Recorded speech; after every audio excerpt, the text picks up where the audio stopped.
Hi, I'm Allie from the Potomac Bead Company, and I'm going to show you how to do our bangle bracelet. For this bangle bracelet, I'm going to be using 18 gauge wire, and I'm going to be using 22 gauge wire. You can also do this bracelet with 16 gauge wire and 20 gauge wire. Both of these wires are rounded wires. What I've started out with is a 20-inch piece of my 18 gauge wire, and I've made an eye pin. One thing to keep track of is that to make sure that your beads do fit on your wire. The thicker wire, when you work with them, you need to make sure that your beads fit on because bead holes do vary. Glass beads, like I'm using, tend to have larger holes and sometimes will even fit on the 16 gauge wire. A lot of gemstones will not fit on that wire. So to start out, I've used my round nose plier and I've made an eye pin. To do that eye pin, what I've done is taken my pliers and I'm holding my wire back at the very bottom of the pliers where I can see the wire but I can't feel it sticking out there. And I've just simply turned over my pliers till it was uncomfortable, released, and rounded out again. And that made my little eye pin. To turn that eye pin to center, I put my round nose back in and just give it a 45-degree turn, and that's going to make that eye pin centered. Once I have that eye pin, I'm going to start on my bracelet. To start my bracelet, I'm going to be working with my 22 gauge wire, and I've also cut about 20 inches of 22 gauge wire. This bracelet does combine everything into one, so my clasp is also part of this 18 gauge wire, and you can choose to make it in one piece or two. I'm going to be coiling the 22 gauge wire around the 18 gauge wire. To do that, I'm going to start out with my long pieces, and I have my wire, my 18 gauge wire and my 22 gauge wire. I'm using two different colors so you can see it better. I have my brass color and then my golden or my antique brass color. So I have my wire and I'm leaving myself a little bit of a tail. My tail is about 1/4 of an inch and I'm going to hold that with my left hand.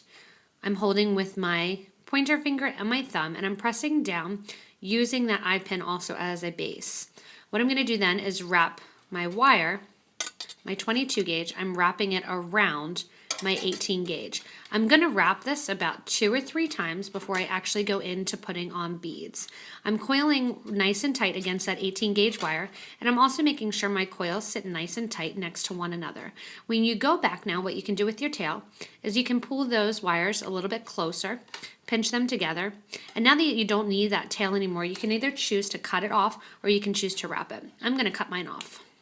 When I do this slowly rather than a little bit faster, and also when I'm pulled away from myself during the videos, the coils don't usually get as nice. Sometimes this is the case for beginners as well. Just go in with your pliers and you can kind of pinch down on that little coiled section.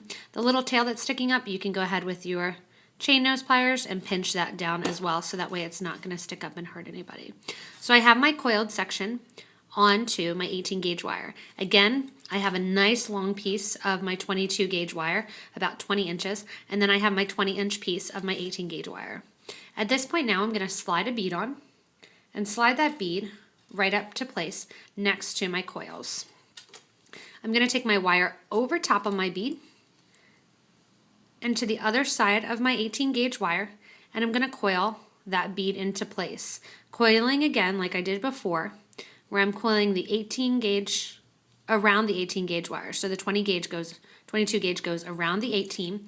And this is your artistic interpretation, how many times you want to actually coil against the wire. I'm going to coil about 4 times. And then what I'm going to do is add another bead. If I want to and I don't like the look of the wire being wrapped over the bead, what I can do is cut off after each section and start like I did in the beginning. I'm going to just keep mine attached as one long piece, for example's sake, and wrap over all my beads. You can use a variety of beads to do this. I like to make these with what I call my orphan beads. I only have one left, and I just put a whole bunch of beads that are in the similar colors or contrasting colors together and use those. Again, I go over top of my bead with my 22 gauge wire, and I'm going to wrap around the other side, bringing it around.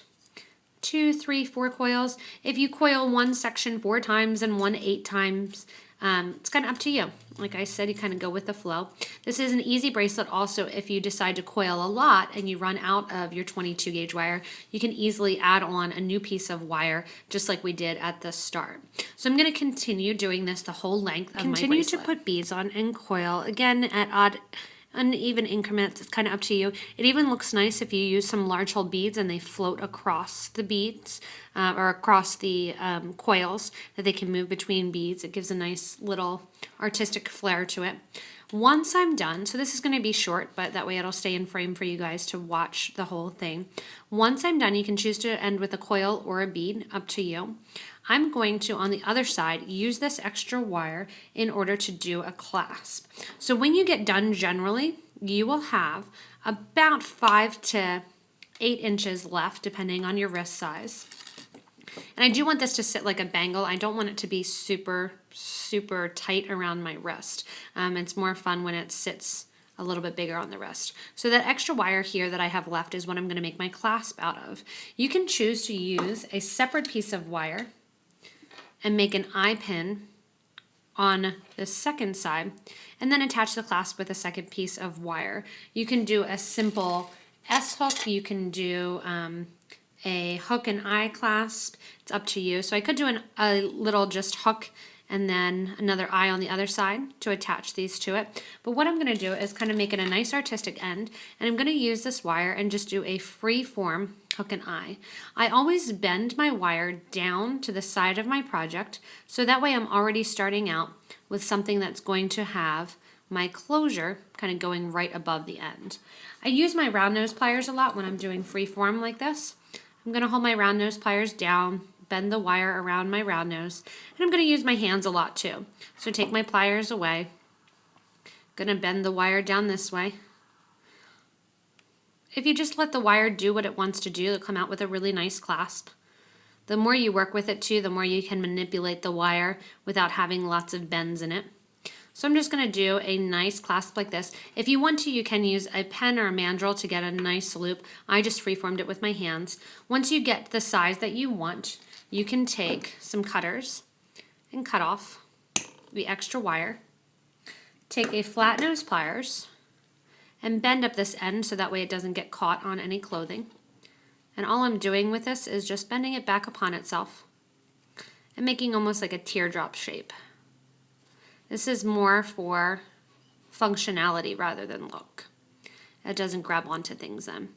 Just kind of pinch that closed. And then what this is going to become is my closure. I can hammer this down if I want to with my hammering block and mallet to get a different look. What it's going to do then for my bracelet, and here's where I want to make sure that my eye pin when I'm looking at it is sitting straight up and down parallel with the beads. I'm going to have my closure then that fits right inside my bracelet. And this is going to be a nice finished look and a nice little easy bangle to create and to make. These go really, really quickly. So once you get started, you kind of can't stop. They're really, really inexpensive also to make in some of their finer metals. So if you're looking to make them in sterling silver, you can also go down to a 24 gauge wire rather than the 22 to be a little bit more cost effective. Again, you can attach a regular clasp to it and just make 2 eye pins on either side, or you can have fun, make a squiggle clasp, put a bead on here as well, and just kind of make it artistic and to your liking. So that's how you do our wire wrapped bangle bracelet.